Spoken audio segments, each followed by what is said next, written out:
ಅಯ್ಯೋ hello hi ನಮಸ್ಕಾರ ಎಲ್ರಿಗೂ. ಇವತ್ತು ಚಳಿ ಚಳಿ ಇತ್ತು. ಕಾಫಿ ಜೊತೆ ಸಮೋಸ ಮಾಡೋಣ ಅಂತ ಅಂದ್ಕೊಂಡಿದ್ದೀನಿ. ನೋಡಿ ಎಷ್ಟು ಚೆನ್ನಾಗಿ ಬರ್ತಿದೆ ನೋಡಿ, ಎಷ್ಟು ಚೆನ್ನಾಗಿತ್ತು ಅಂದರೆ ತುಂಬ ಚೆನ್ನಾಗಿತ್ತು. ಒಂದು ಸಲ ಟ್ರೈ ಮಾಡಿ. ಅದಕ್ಕೇನೇನು ಬೇಕು, ಹೇಗೆ ಮಾಡೋದು ಅಂತ ನೋಡೋಣ ಬನ್ನಿ. ಒಂದು ಬೌಲ್ಗೆ ಇವಾಗ ನಮ್ಮ ಮನೇಲಿ ಎಷ್ಟು ಜನರಿಗೆ ಎಷ್ಟು ಸಮೋಸ ಬೇಕು ಆ ಕ್ವಾಂಟಿಟಿಲಿ ನೀವು ಹಿಟ್ಟನ್ನ ಹಾಕಿ ಮಿಕ್ಸ್ ಮಾಡ್ಕೊಳ್ರೆ. ಏನಿಲ್ಲ, ಮೈದಾ ಹಿಟ್ಟಿಗೆ ನಮಗೆ ಉಪ್ಪು ಎಷ್ಟು ಬೇಕೋ ಆ ಹಿಟ್ಟಿಗೆ ತಕ್ಕನಾಗಿ ಉಪ್ಪು ಹಾಕೊಳ್ರಿ. ನಾನು ಒಂದು ಸ್ಪೂನ್ ಹಾಕ್ಕೊಂಡಿದ್ದೀನಿ, ಚಿಕ್ಕ ಸ್ಪೂನಲ್ಲಿ. ಆಮೇಲೆ ಒಂದೆರಡು ಸ್ಪೂನು ಆಯಿಲ್ ಹಾಕೋಬೋದು, ಇಲ್ಲಾಂದರೆ ಬಟರ್ ಇದೆ ಬಟರು, ತುಪ್ಪ ಇದೆ ತುಪ್ಪ ಹಾಕೋಬೋದು. ನಾನು ಒಂದೆರಡು ಸ್ಪೂನಷ್ಟು ಎಣ್ಣೆ ಹಾಕ್ಕೊಂಡಿದ್ದೀನಿ. ನೋಡಿ ಈ ಥರ ಎಣ್ಣೆ ಹಾಕ್ಕೊಂಡು ಅದನ್ನು ಚೆನ್ನಾಗಿ ಮಿಕ್ಸ್ ಮಾಡ್ಕೊಳ್ಳೋಣ. ಫಸ್ಟು ಈ ಥರ ಎಣ್ಣೆ ಮತ್ತು ಉಪ್ಪು ಆ ಮೈದಾ ಏನಿದೆ ಚೆನ್ನಾಗಿ ಮಿಕ್ಸ್ ಮಾಡ್ಕೊಳ್ಳೋಣ. ಎಲ್ಲ ಮಿಕ್ಸ್ ಆಗೋ ಹಾಗೆ ಮಿಕ್ಸ್ ಮಾಡ್ಕೊಂಡು ಸ್ವಲ್ಪನೇ ನೀರು ಹಾಕ್ಬಿಟ್ಟು ನಾವು ಇದು ಮಾಡಬೇಕು. ಒಂದೇ ಸಲ ನೀರು ಹಾಕಿದ್ರೆ ತೆಳ್ಳಗಾಗ್ಬಿಡುತ್ತೆ ಅಂದ್ಬಿಟ್ಟು ಸ್ವಲ್ಪ ಎಷ್ಟು ಬೇಕು ಅಷ್ಟೆಷ್ಟು ನೀರು ಹಾಕ್ಕೊಂಡು ಚೆನ್ನಾಗಿ ಮಿದಿಬೇಕು. ಮಿದ್ಬಿಟ್ಟು ಏನು ಒಂದು 10-20 ನಿಮಿಷ ಬಿಟ್ಟರೆ ಸಾಕು. ಅಬ್ಬಬ್ಬ ಅಂದರೆ ಒಂದು ಅರ್ಧ ಗಂಟೆ ಬಿಟ್ರೂ ಬೇಜಾನಾಯಿತು, ತುಂಬ ಸಾಫ್ಟ್ ಆಗುತ್ತೆ. ಇಲ್ಲಾಂದರೆ ಒಂದು 20 ನಿಮಿಷ, ಒಂದು ಕಾಲು ಗಂಟೆಯಿಂದ ಇಲ್ಲಾಂದರೆ ಒಂದು 20 ನಿಮಿಷ ಬಿಟ್ರೂ ಸಾಕು. ಏನಿಲ್ಲ, ಈಸಿಯಾಗಿ ಮಾಡ್ಕೋಬೋದು. ಏನು ಒಂದು ಅರ್ಧ ಗಂಟೆಲಿ ರೆಡಿ ಮಾಡ್ಕೋಬೋದು. ಅಷ್ಟೊಂದು ಏನು ರಿಸ್ಕು ಅಂತ ಏನು ಅನಿಸಲ್ಲ. ನೋಡಿ ಈ ಥರ ಸ್ವಲ್ಪನೇ ನೀರು ಹಾಕ್ಕೊಂಡು ಚೆನ್ನಾಗಿ ಮಿದಿಬೇಕು. ತುಂಬ ತೆಳ್ಳಗಾದರೆ ಒತ್ತಕ್ಕಾಗಲ್ಲ, ಇದಾಗುತ್ತೆ ಅಂದ್ಬಿಟ್ಟು ಸ್ವಲ್ಪ ಗಟ್ಟಿನೇ ಇರಲಿ. ನೋಡಿ ಈ ಥರ ನೆಂದಾದ್ಮೇಲೆ ಇನ್ನೂ ಸ್ಮೂತ್ ಆಗುತ್ತೆ ಮೈದಾ. ಅದಕ್ಕೋಸ್ಕರ ಮಿದಿಬೇಕಾದ್ರೆ ಒಂದು ಸ್ವಲ್ಪ ಗಟ್ಟಿಗೆ ಮಿದಿಯೋಣ. ನೋಡಿ ಈ ಥರ ಒಂಚೂರು ಚೆನ್ನಾಗಿ ನಾದಷ್ಟು ಚೆನ್ನಾಗಿ ಬರುತ್ತೆ. ನೋಡಿ ಇನ್ನೊಂದು ಸ್ವಲ್ಪ ನೀರು ಹಾಕಿ ಈ ಥರ ಮಿದಿಯೋಣ. ನೋಡಿ ಈ ಥರ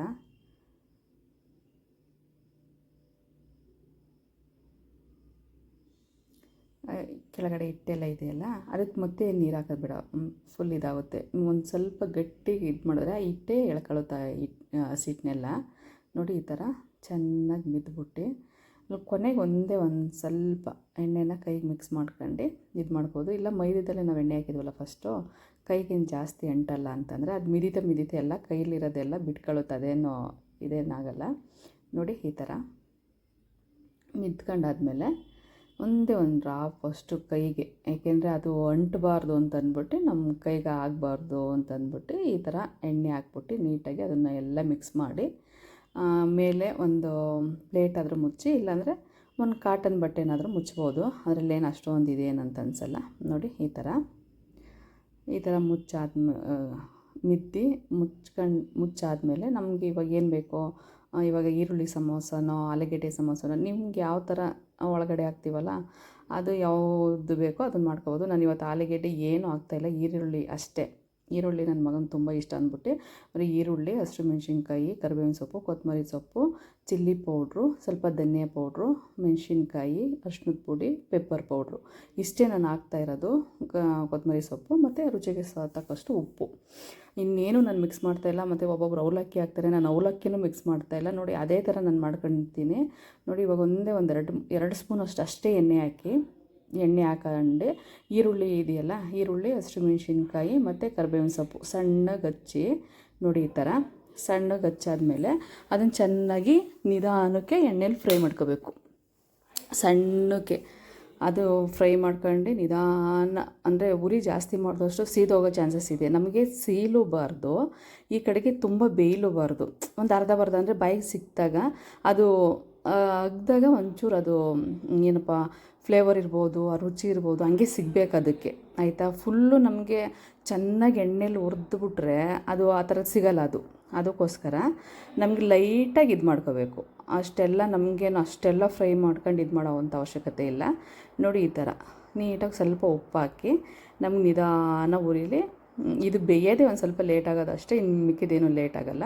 ಇದೊಂದು ಸ್ವಲ್ಪ ಆದಮೇಲೆ ಫುಲ್ ಎಲ್ಲ ಎಣ್ಣೆ ಡ್ರೈ ಆಗಿಬಿಡ್ಬೇಕು, ಈರುಳ್ಳಿ ಎಲ್ಲ ಫುಲ್ಲು ಡ್ರೈ ಆಗಬೇಕು.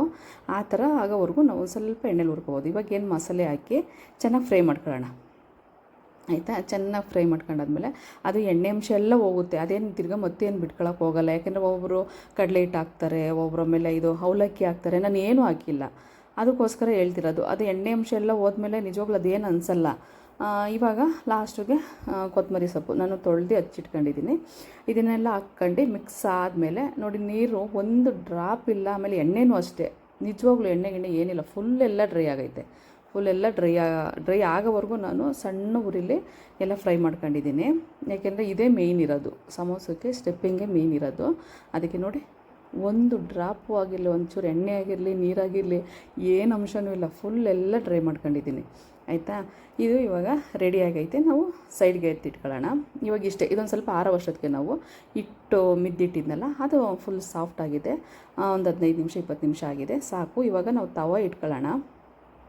ತವನೋ ಹೆಂಚೋ ಏನಾದರೂ ಇಟ್ಕೊಂಡು ಇವಾಗ ನಾವೇನು ಹಿಟ್ಟು ಮಿದ್ದಿಟ್ಟಿದ್ವಲ್ಲ ಅದನ್ನು ಲಟ್ಟಿಸ್ಕೊಳ್ಳೋಣ. ನೀವು ಎಣ್ಣೆನಾದರೂ ಹಾಕಿ ಲಟ್ಟಿಸ್ಬೋದು, ಇಲ್ಲಾಂದರೆ ಹಿಟ್ಟಾದರೂ ಹಾಕಿ ಲಟ್ಟಿಸ್ಬೋದು. ನಾನು ಹಿಟ್ಟು ಹಾಕ್ಬಿಟ್ಟು ಲಟ್ಟಿಸ್ತಾ ಇದ್ದೀನಿ.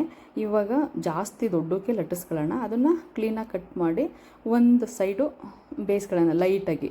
ಯಾಕೆಂದರೆ ಅದನ್ನು ಸಮೋಸ ಥರ ಇದನ್ನು ಮಾಡಬೇಕು. ಹಿಟ್ಟಲ್ಲಿ ಮಾಡಿದ್ರೆ ಅಂದರೆ ಒಂದು ಕಡೆ ಬೇಯಿಸ್ಬಿಟ್ಟು ಮಾಡಿದ್ರೆ ಚೆನ್ನಾಗಿರುತ್ತೆ ಅಂತ ಅಷ್ಟೇ, ಏನಿಲ್ಲ. ಇವಾಗ ನಮ್ಗೆ ಯಾವ ಆಕಾರಕ್ಕೆ ಬೇಕೋ ಆ ಆಕಾರಕ್ಕೆ ಕಟ್ ಮಾಡ್ಕೊಂಡು ಇವಾಗಲೇ ತವದ ಮೇಲೆ ಬೇಯಿಸ್ಕೊಳ್ಳೋಣ ಒಂದು ಸೈಡು. ಆಯಿತಾ, ಈ ಥರ ಕಟ್ ಮಾಡ್ಕೊತೀನಿ ನಾನು. ಆಮೇಲೆ ಇದು ಹಿಟ್ಟು ಇವಾಗಾದ್ರೆ ಯೂಸ್ ಆಗುತ್ತೆ. ನಾವು ಇದನ್ನು ಚಪಾತಿ ಥರನೇ ಹಾಕಿ ಆಮೇಲೆ ಕಟ್ ಮಾಡ್ತೀನಿ ಅಂದರೆ ವೇಸ್ಟ್ ಆಗುತ್ತೆ. ಸುಮ್ಮನೆ ಅದೊಂದು ತಿರ್ಗಿ ಎಣ್ಣೆಲಿ ಕರೆದು ಇದು ಮಾಡಬೇಕು. ಅದಕ್ಕೋಸ್ಕರ ನಾನು ಫಸ್ಟು ಸ್ಟಾರ್ಟಿಂಗೇ ಕಟ್ ಮಾಡ್ಕೊಂಡು ತವದ ಮೇಲೆ ಬಿಸಿ ಮಾಡ್ಕೊಳ್ಳೋಣ. ಇದೇ ಥರ ನಮ್ಗೆ ಎಷ್ಟು ಬೇಕೋ ಅಷ್ಟು ನೀಟಾಗಿ ಎಲ್ಲ ಕಟ್ ಮಾಡ್ಕೊಂಡು ಒಂದು ಸೈಡು ಬೇಯಿಸ್ಕೊಂಡು ಆಮೇಲೆ ಬೇಕಾದ್ರೆ ನಾವು ನೀಟಾಗಿ ಒಂದೇ ಸಲ ಎಲ್ಲ ರೆಡಿ ಮಾಡ್ಕೊಂಡು ಆಮೇಲೆ ನಾವು ಎಣ್ಣೆಗೆ ಹಾಕೋಬೋದು. ನೋಡಿ, ಈ ಥರ ತುಂಬ ಚೆನ್ನಾಗಿರುತ್ತೆ. ಒಂದು ಸಲ ಟ್ರೈ ಮಾಡಿ. ಏಕೆಂದರೆ ನಿಜವಾಗ್ಲೂ ಇವೆಲ್ಲ ಡೈಲಿ ಮಾಡೋದಲ್ಲ, ಯಾವಾಗಲೂ ಒಂದ್ಸಲ ಮಾಡ್ಕೊಂಡು ತಿನ್ನೋಕ್ಕೆ ಚೆನ್ನಾಗಿರುತ್ತೆ. ಡೈಲಿ ಮಾಡೋಕ್ಕೂ ಆಗೋಲ್ಲ, ತಿನ್ನೋಕ್ಕೂ ಆಗೋಲ್ಲ. ಯಾವಾಗಲೂ ನಾವು ರೋಡ್ ಸೈಡಲ್ಲಿ ಬೇಕ್ರಿಲಿ ತಿನ್ನೋದಕ್ಕಿಂತ ನಾವು ಮನೇಲಿ ಮಾಡ್ಕೊಂಡು ತಿಂದರೆ ರುಚಿನೂ ಚೆನ್ನಾಗಿರುತ್ತೆ, ಕ್ವಾಲಿಟಿ ಎಲ್ಲ ಚೆನ್ನಾಗಿರುತ್ತೆ ಅಂತ ಅಷ್ಟೇ, ಇನ್ನೇನಿಲ್ಲ. ನೋಡಿ, ಈ ಥರ ಒಂದು ಸೈಡು ನಾವು ಫುಲ್ಲು ಡ್ರೈ ಮಾಡ್ಕೊಂಡು ಇಟ್ಕೊಳ್ಳೋಣ. ಎಷ್ಟು ಬೇಕೋ ಅಷ್ಟು ಒಂದೇ ಸಲ ಡ್ರೈ ಮಾಡ್ಕೊಂಡು ಇಟ್ಬೋದು, ಅದೇನಾಗಲ್ಲ. ಇವಾಗ ನಾವು ಈ ಥರ ಎಷ್ಟು ಜನಕ್ಕೆ ಬೇಕೋ ನಿಮ್ಗೆ ಅಷ್ಟು 5, 6, 10 ಎಷ್ಟಾದರೂ ಮಾಡ್ಕೋಬೋದು. ಯಾಕೆಂದರೆ ಮನೆ ಅಲ್ವಾ, ಎಷ್ಟಾದರೂ ಮಾಡ್ಕೊತೀನಿ. ಆರೋಗ್ಯನೂ ಚೆನ್ನಾಗಿರುತ್ತೆ, ಟೇಸ್ಟಿಯಾಗೂ ಇರುತ್ತೆ. ಈ ಥರ ಎಲ್ಲ ನಾನೊಂದು 10 ರೆಡಿ ಮಾಡ್ಕೊತೀನಿ ಒಂದೇ ಸಲ. ರೆಡಿ ಮಾಡ್ಕೊಂಡಾದ್ಮೇಲೆ ಇದು ತವದ ಕೆಲಸ ಮುಗಿತೈತೆ. ತವದ ಕೆಲಸ ಅಷ್ಟೇ. ಈ ರೆಡಿ ಆದ್ಮೇಲೆ ಸೈಡಿಗೆ ಎತ್ತಿಟ್ಕೊಳ್ಳೋಣ. ಇವಾಗ ನಾವು ಅದಕ್ಕೆ ಒಂದು ಕ್ರೀಮ್ ರೆಡಿ ಮಾಡ್ಕೋಬೇಕಲ್ಲ, ಪೇಸ್ಟ್ ಗಮ್ ಥರ ರೆಡಿ ಮಾಡ್ಕೋಬೇಕು. ಅದಕ್ಕೆ ನಾನು ಮೈದಾ, ಸ್ವಲ್ಪ ನೀರು, ಆದರೆ ಸ್ವಲ್ಪ ಗಟ್ಟಿಗೆ ಇರಲಿ, ನೀರು ಥರ ಆದರೆ ಚೆನ್ನಾಗಿರಲ್ಲ. ಇದನ್ನು ನೀಟಾಗಿ ಕೈಯಲ್ಲಿ ಮಿಕ್ಸ್ ಮಾಡ್ಕೊಳ್ಳೋಣ. ನೋಡಿ, ಈ ಥರ. ಅಕಸ್ಮಾತ್ ನಿಮಗೆ ಇದು ಏನಪ್ಪ ಮೈದಾನೇ ಬೇಡ ಅಂತಂದವರು ಕಾರ್ನ್ಫ್ಲೋರ್ದು ಯೂಸ್ ಮಾಡ್ಕೋಬೇಕು. ಮೈದಾ ಆದರೆ ಬೆಟರ್, ಅನ್ನೋದು ಗಮ್ ಥರ ಇಟ್ಕೊಳ್ಳುತ್ತೆ ಅದು ಟೈಟಾಗಿ. ಅದಕ್ಕೋಸ್ಕರ ನಾನು ಮೈದಾದಲ್ಲೇ ರೆಡಿ ಮಾಡ್ಕೊಂಡಿದ್ದೀನಿ. ಇವಾಗ ಒಂದು ಕಡೆ ಅಷ್ಟೊತ್ತಿಗೆ ಬಾಣಲೆನೂ ಇಟ್ಬಿಡೋಣ. ಎಣ್ಣೆ ಹಾಕಿ ಬಾಣಲೆನೂ ನಾನು ಇಟ್ಟಿದ್ದೀನಿ ಸೈಡ್ಗೆ. ಅಷ್ಟೊತ್ತಿಗೆ ಇದನ್ನು ಆರ್ಕೊಂಡಿರುತ್ತೆ ಈರುಳ್ಳಿದು. ಇವಾಗ ನಮ್ಗೆ ಯಾವ ಆಕಾರಕ್ಕೆ ಬೇಕೋ ಆ ಆಕಾರಕ್ಕೆ ನೀಟಾಗಿ ಮಾಡ್ಕೊಳ್ಳೋಣ. ಈಗ ಅಕಸ್ಮಾತ್ ಬರಲಿಲ್ಲ ಅಂದರೆ ನಿಮ್ಗೆ ಹೆಂಗೆ ಬರುತ್ತೆ ಹಂಗೆ ಮಾಡಿ, ಏನು ತಲೆ ಕೆಡಿಸ್ಕೊಳ್ಳೋ ಅವಶ್ಯಕತೆ. ನಮಗೆ ಟೇಸ್ಟ್ ಮುಖ್ಯ ತಾನೇ, ನಮ್ಗೆ ಟೇಸ್ಟೇ ಮುಖ್ಯ ಆಗಿರೋದ್ರಿಂದ ಶೇಪ್ ಬಗ್ಗೆ ನೀವೇನು ತಲೆ ಕೆಡಿಸ್ಕೊಳ್ಳೋ, ಅಯ್ಯೋ ಈ ಥರ ಬರುತ್ತೆ ಆ ಥರ ಬರುತ್ತೆ ಅಂತ ಅಂದ್ಬಿಟ್ಟು ಮಾಡ್ತಾ ಬಂದೇ ಬರುತ್ತೆ, ಏನೂ ತಲೆ ಕೆಡಿಸ್ಕೊಳ್ಳೋಂಗಿಲ್ಲ. ಇವಾಗ ನಂದು ಏನು ಅಷ್ಟೊಂದು ಚೆನ್ನಾಗಿ ಬರುತ್ತೆ ಅಂತಲ್ಲ, ನಾನು ಮಾಡಿರೋದ್ರಲ್ಲೂ ಪರವಾಗಿಲ್ಲ ಅಂತ ಅಂದ್ಕೊಂಡಿದ್ದೀನಿ. ಹೆಂಗೋ ಏನೋ ಗೊತ್ತಿಲ್ಲ, ಏನಾದರೂ ಇದ್ದರೆ ತಪ್ಪಿದರೆ ಕಮೆಂಟ್ ಹಾಕಿ. ತಿರ್ತ್ಕೊಳ್ಳೋಣ. ನೆಕ್ಸ್ಟು ಇನ್ನೊಂದು ಸಲ ಆಲೂಗೆಡ್ಡೆದು ಬೇಕಾದರೆ ಟ್ರೈ ಮಾಡೋಣ. ಇದಕ್ಕೆ ನಾನು ಏನು ಹಾಕಿಲ್ಲ, ಬರೀ ಈರುಳ್ಳಿ ನಿತ್ತಾನೆ, ಅದಕ್ಕೋಸ್ಕರ. ನೋಡಿ, ಈ ಥರ ನೀಟಾಗಿ ಅದಕ್ಕೆ ಒಂಚೂರು ಪೇಸ್ಟ್ ಹಾಕಿ ಇದು ಮಾಡೋಣ. ಆ ಕಡೆ ಈ ಕಡೆ ಒಂಚೂರು ಓಪನ್ ಆಗೈತೆ ಅಂದರೆ ಆ ಕಡೆ ಈ ಕಡೆ ಒಂಚೂರು ಅದನ್ನೇ ಪೇಸ್ಟ್ ಹಾಕಿ ಒಂಚೂರು ಇದು ಮಾಡೋಣ. ತುಂಬ ಕಡಿಮೆ ಇತ್ತು ಅಂದರೆ ಏನು ತಲೆ ಕೆಡಿಸೋ ಅವಶ್ಯಕತೆ ಇರೋಲ್ಲ, ಅದು ನೀಟಾಗಿ ಬೆಂದಿರುತ್ತೆ. ನೋಡಿ, ಈ ಥರ. ಆಮೇಲೆ ತುಂಬ ಹೊತ್ತು ಆ ಥರ ಮಾಡು ಇಡೋಕೆ ಹೋಗ್ಬೇಡ್ರಿ, ಯಾಕೆಂದರೆ ಬಿಟ್ಕೊಳ್ಳೋ ಚಾನ್ಸಸ್ ಇರುತ್ತೆ. ನಾನು ಇವತ್ತು ಹಂಗೆ ಮಾಡಿ 1-2 ಬಿಟ್ಕೊಂಡೇ ಬಿಡ್ತು. ಜಾಸ್ತಿ ಅದನ್ನು ಇಟ್ಬಿಟ್ಟು ಒಂದು 10-15 ನಿಮಿಷ ಅಂತಂದರೆ ಅದು ನಾವು ಪೇಸ್ಟ್ ಹಾಕಿರ್ತೀವಲ್ಲ, ಅದು ಗಾಳಿಗೆ ಓಪನ್ ಆಗಿಬಿಡುತ್ತೆ. ಆದಷ್ಟು ಇನ್ನೇನು ಹಾಕ್ತೀವಿ ಅನ್ಬೇಕಾದ್ರೆ ರೆಡಿ ಮಾಡಿಬಿಟ್ಟು ಎಣ್ಣೆಗೆ ಬಿಡಿ, ಏನಾಗಲ್ಲ. ಇಟ್ಕೊಂಡಷ್ಟು ಅದು ಬಿಟ್ಕೊಳ್ಳೋ ಚಾನ್ಸಸ್ ಇರುತ್ತೆ, ಅದಕ್ಕೋಸ್ಕರ ಅಷ್ಟೇ. ಇವಾಗ ನಮಗೆ ಎಷ್ಟು, ಇವಾಗ 4-5 ಒಂದು ಟೈಮ್ಗೆ ಎಷ್ಟು ಹಾಕ್ತೀವೋ ಅಷ್ಟು ರೆಡಿ ಮಾಡ್ಕೊಂಡು ಇಟ್ಕೊಂಡ್ರೆ ಸಾಕು. ಆಮೇಲೆ ಬೇಕಾದ್ರೆ ಅದು ಆಗ್ತಿದ್ದಂಗೆ ಇನ್ನೊಂದು ಸಲ ರೆಡಿ ಮಾಡ್ಕೊಂಡ್ರು ಓಕೆ. ನೋಡಿ, ಈ ಥರ ಪೇಸ್ಟ್ ಹಾಕಿ ಒಂದು ಸ್ವಲ್ಪ ಪ್ರೆಸ್ ಮಾಡ್ದಂಗೆ ಇದು ಮಾಡಬೇಕು. ನೋಡಿ ಈ ಥರ.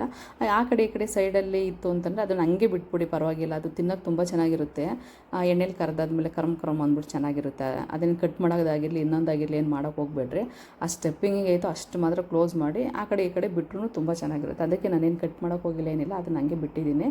ಇವಾಗ ಎಷ್ಟು ಬೇಕೋ ಅಷ್ಟು ಇದೇ ಆಕಾರದಲ್ಲಿ ಮಾಡ್ಕೊಂಡು ರೆಡಿ ಮಾಡ್ಕೊಳ್ಳೋಣ ಎಲ್ಲ. ಯಾಕೆಂದರೆ ತುಂಬ ಚೆನ್ನಾಗಿ ಅದಕ್ಕೆ ಈರುಳ್ಳಿದು ಏನಾಯಿತೋ ಹೂರಣ ಅದನ್ನೆಲ್ಲ ಚೆನ್ನಾಗಿ ಹಾಕ್ಬಿಟ್ಟು ಇದು ಮಾಡ್ಬೇಕು. ಹೆಂಗ್ರೆ ಸ್ವಲ್ಪ ಒಬ್ಬೊಬ್ಬರು ಸ್ವಲ್ಪನೇ ಹಾಕಿರ್ತಾರೆ, ಜಾಸ್ತಿ ಇದೇ ಇರುತ್ತೆ.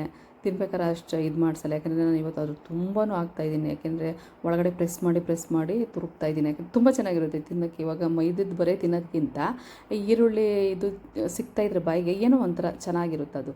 ಅದಕ್ಕೋಸ್ಕರ ನೋಡಿ ಈ ಥರ ಹಾಕಿ ಇವಾಗ ಬಾಣಲೆಗೆ ನಾವು ಎಷ್ಟು ಎಣ್ಣೆ ಹಾಕಿರ್ತೀವೋ ಇವಾಗ 4 ಕರಿಬಹುದಾ 5 ಕರಿಬಹುದಾ ಅದರಲ್ಲಿ ನೋಡಿ ನೀವು ಒಂದೇ ಸಲ ಇದು ರೆಡಿ ಮಾಡ್ಕೊಳ್ರಿ. ಯಾಕೆಂದರೆ ಜಾಸ್ತಿ ರೆಡಿ ಮಾಡ್ಬಿಟ್ಟು ಮಡಗಿದ್ರೆ ಬಿಟ್ಕೊಬಿಡುತ್ತೆ, ಅದು ಜಾಸ್ತಿ ಹೊತ್ತಿರೋಕ್ಕೆ ಹೋಗಲ್ಲ. ಅದಕ್ಕೋಸ್ಕರ ಅಷ್ಟೇ. ಇವಾಗ ನೋಡಿ ಈ ಥರ ಮಾಡಿ ಮಡಗಿದ್ದೀನಿ. ಇವಾಗ ಎಣ್ಣೆ ಕಾಯ್ದೈತೆ. ಅಕಸ್ಮಾತ್ ಕಾಯ್ದಿಲ್ಲ ಅಂದರೆ ಒಂಚೂರು ಅದು ಮೈದಾನೆ ಕಿತ್ಬಿಟ್ಟು ಎಣ್ಣೆ ಒಳಗಡೆ ಕಾಗಿದ್ರೆ ಹಾಕಿದ ತಕ್ಷಣ ನೋಡಿರಿ ಮೇಲೆ ಬರಬೇಕು. ಇವಾಗ ಎಣ್ಣೆ ಕಾಯ್ದಿದೆ ಅಂತ ಇವಾಗ ನಾವು ಏನು ರೆಡಿ ಮಾಡ್ಕೊಂಡಿದ್ದೀವಲ್ಲ ಅದನ್ನು ಎಣ್ಣೆಗೆ ಬಿಡೋಣ. ಒಂದು 3-4 ಎಣ್ಣೆಗೆ ಬಿಟ್ಬಿಟ್ಟು ಚೆನ್ನಾಗಿ ಫ್ರೈ ಮಾಡೋಣ. ಇದು ಅಷ್ಟೇ ಊರಿನ ಕಡಿಮೆನೇ ಮಡಿಕೊಳ್ರಿ ಆದಷ್ಟು. ಇವಾಗ ಎಣ್ಣೆ ಕಾಯೋವರೆಗೂ ಒಂದು ಸ್ವಲ್ಪ ಜಾಸ್ತಿ ಇಡಿ, ನಾವೇನು ಬಿಡ್ತೀವಲ್ಲ ಆವಾಗ ಒಂದು ಸ್ವಲ್ಪ ಕಡಿಮೆ ಮಾಡಿ. ಯಾಕೆಂದರೆ ಅದು ಫುಲ್ಲು ಎರಡೂ ಸೈಡು ಚೆನ್ನಾಗಿ ಬೇಯಬೇಕಲ್ಲ, ಅದಕ್ಕೋಸ್ಕರ ಅಷ್ಟೇ. ನೀಟಾಗಿ ಅದು ಕಲರ್ ಚೇಂಜ್ ಆಗಬೇಕು ಅಲ್ಲಿವರೆಗೂ ನಾವು ಉರಿ ಸ್ವಲ್ಪ ಕಡಿಮೆಲೇ ಇದು ಮಾಡ್ಕೊಳ್ಳೋಣ. ಯಾಕೆಂದರೆ ಜಾಸ್ತಿ ಉರಿ ಆದರೆ ಸೀದೋಗಿರ್ತೈತೆ, ಅದು ಜಾಸ್ತಿ ಬೆಂದಿರಲ್ಲ ಅಷ್ಟೇ. ನೋಡಿ ಈ ಥರ ನೀಟಾಗಿ ಬೇಯಿಸೋಣ. ಯಾಕಂದರೆ ಇನ್ನು ಮಳೆಗಾಲ ಸ್ಟಾರ್ಟ್ ಆಗ್ತಾಯಿದೆ. ಅಯ್ಯೋ ತಿನ್ನೋಕ್ಕೆ ಎಲ್ಲೋ ಆಚೆಗೆ ಹೋಗಬೇಕು, ಮಳೆ ಬರ್ತಿರ್ತೈತೆ, ಅಯ್ಯೋ ಯಾರಪ್ಪ ಹೋಗೋದು ಏನು ಅಂತ ಅನ್ನೋರು ಈ ಥರ ಮನೆಯಲ್ಲೇ ಮಾಡಿ ತುಂಬ ಟೇಸ್ಟಿಯಾಗಿರುತ್ತೆ. ನೋಡಿ ಈ ಥರ ಫುಲ್ಲು ಆ ಕಲ್ಲರು ನೋಡಿ ಎಷ್ಟು ಚೆನ್ನಾಗಿ ಕಾಣಿಸುತ್ತೆ. ಆ ಕಲರ್ ಚೇಂಜ್ ಆಗಬೇಕು. ಅಕಸ್ಮಾತ್ ಅದು ಆಗಲಿಲ್ಲ ಅಂದರೆ ಏನಾಗುತ್ತೆ ಅಂದರೆ ಸ್ವಲ್ಪ ಒಂದು 5 ನಿಮಿಷ ಆಯ್ತಿದ್ದಂಗೆ ಮೆತ್ತಗಾಗ್ಬಿಡುತ್ತೆ. ಮೈದಿದಲ್ವ ಮಾಡ್ತಿರೋದು. ಫುಲ್ಲು ಈ ಥರ ಗೋಲ್ಡನ್ ಬ್ರೋ ಬರೋವರೆಗೂ ಏನಾದರೂ ನಾವು ಕರೀಲಿಲ್ಲ, ಒಂದು ಸ್ವಲ್ಪ ವೈಟಿಗೆ ಇತ್ತು ಅಂತ ಎತ್ಬಿಟ್ಟು ಎಣ್ಣೆಯಿಂದ ಅಂದರೆ ಒಂದು 2-3 ನಿಮಿಷ, ಒಂದು 5 ನಿಮಿಷ ಬಿಟ್ಟಿದ ತಕ್ಷಣ ಅದೇನಾಗ್ಬಿಟ್ಟು ಸಾಫ್ಟ್ ಆಗ್ಬಿಡುತ್ತೆ ಹಿಟ್ಟು. ಏಕೆಂದರೆ ಅದರಿಂದ ಬೆಂದಿರಲ್ವಲ್ಲ, ಅದಕ್ಕೋಸ್ಕರ ಈ ಥರ ನೀವೇನಾದ್ರೂ ಚೆನ್ನಾಗಿ ಆ ಕಲ್ಲರ್ ಬಿಡೋವರೆಗೂ ಚೆನ್ನಾಗಿ ಬೇಯಿಸ್ಬಿಟ್ಟು ತೆಗೆದ್ರೆ ನಿಮ್ಗೇನು ಆಗೋಲ್ಲ. ಅದು ಎಷ್ಟೊತ್ತು ಬಿಟ್ರೂ ಕರಮ್ ಅಂತಲೇ ಅನ್ನುತ್ತೆ. 1 ಅವರ್ 2 ಅವರ್ ಬಿಟ್ರೂ ಅದು ಕರಮ್ ಅಂತ ಗರಿಯಾಗಿರುತ್ತೆ, ಸಾಫ್ಟ್ ಆಗೋಲ್ಲ. ಅದಕ್ಕೋಸ್ಕರ ಈ ಕಲ್ಲರ್ ಬರೋವರೆಗೂ ನೀವು ನಿಧಾನಕ್ಕೆ ಆಗಿರಲಿ ಇದು ಮಾಡಿ. ನೋಡಿ ಈ ಥರ ನೋಡಿ ಇದು ರೆಡಿಯಾಗಿದೆ. ನಿಜವಾಗ್ಲೂ ತುಂಬ ಚೆನ್ನಾಗಿತ್ತು. ಉಪ್ಪು ಖಾರ ಎಲ್ಲನೂ ಚೆನ್ನಾಗಿತ್ತು, ಪರ್ಫೆಕ್ಟಾಗಿ ಬೆಂದಿತ್ತು. ನೋಡಿ ಸಾಸ್ ಜೊತೆ ಇಲ್ಲಾಂದರೆ ಗ್ರೀನ್ ಚಟ್ನಿ ಮಾಡಿದ್ರೆ ಅದ್ರ ಜೊತೆ ಯಾವ್ದ್ರ ಜೊತೆ ಕಾಂಬಿನೇಷನು ತುಂಬ ಚೆನ್ನಾಗಿರುತ್ತೆ. ಒಂದು ಸಲ ಟ್ರೈ ಮಾಡಿ. ಇವಾಗ ಗ್ರೀನ್ ಚಟ್ನಿ ಮಾಡೋಕ್ಕೆ ಟೈಮ್ ಇಲ್ಲ ಅಂದವರು ನೀವು ಸಾಸಲ್ಲೇ ಟೊಮೊಟೊ ಸಾಸಲ್ಲೇ ಇದು ಮಾಡ್ಬೋದು. ನೋಡಿ ಎಷ್ಟು ಚೆನ್ನಾಗಿ ಬೆಂದಿತ್ತು, ಎಷ್ಟು ಟೇಸ್ಟಿಯಾಗಿತ್ತು ಅಂತಂದರೆ ತುಂಬ ಚೆನ್ನಾಗಿತ್ತು. ಒಂದು ಸಲ ಟ್ರೈ ಮಾಡಿ ಹೇಗಿದೆ ಅಂತ ನೀವು ಕಮೆಂಟ್ ಹಾಕಿ. ಟೇಸ್ಟ್ ಹೇಗೆ ಬಂದಿದೆ ಏನು ಎತ್ತ ಅಂತ ಕಮೆಂಟ್ಗೋಸ್ಕರನೇ ಕಾಯ್ತಿರ್ತೀನಿ. ಕಮೆಂಟ್ ಹಾಕಿ, ಲೈಕ್ ಮಾಡಿ, ಶೇರ್ ಮಾಡಿ. ಎಲ್ರಿಗೂ ನಮಸ್ಕಾರ.